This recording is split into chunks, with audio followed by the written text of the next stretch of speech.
Célébrée le 15 septembre de chaque année, la Journée internationale de la démocratie en République du Congo a fait l'objet d'un atelier de restitution de l'enquête Afrobaromètre du Round 9 par l'association Avenir NEPAD, partenaire national de ce réseau panafricain. En présence entre autres des responsables des institutions constitutionnelles, délégués ministériels et responsables des structures associatives, cette enquête d'opinion à caractère quantitatif et complémentaire, réalisée sur un échantillon de 1200 citoyens congolais adultes, articulée principalement autour de la perception des Congolais sur la démocratie, révèle que 69% des Congolais préfèrent la démocratie à toute forme de gouvernance.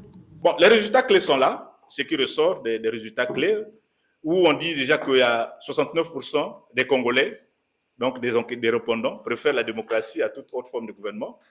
Une large majorité d'entre eux rejettent la règle du parti unique, la dictature et le gouvernement militaire.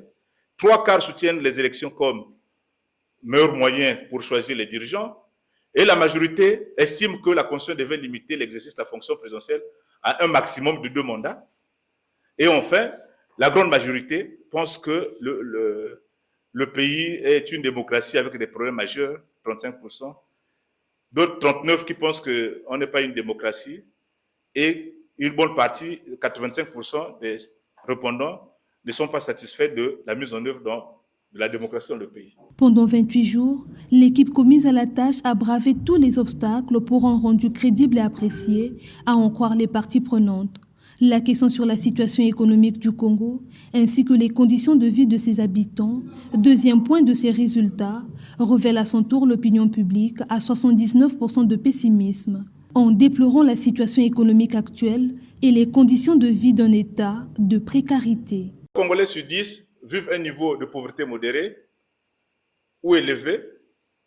Plus de la moitié, donc les répondants, ont régulièrement manqué de revenus en espèces au cours de l'année écoulée, ou disent avoir manqué aussi des soins médicaux, de nourriture. Et une bonne partie aussi désapprouve des réponses que le gouvernement apporte sur certaines questions, dont la création des emplois, la réduction du fossé entre les riches et les pauvres, l'amélioration des conditions de vie. Depuis 1999, c'est plus de 350 000 enquêtes qui ont été menées à travers le continent. Et c'est vraiment des centaines de milliers d'Africains qui ont été interrogés dans le cadre de nos enquêtes. Le renforcement des moyens d'action de la prochaine génération est le thème de la célébration de la Journée internationale de la démocratie.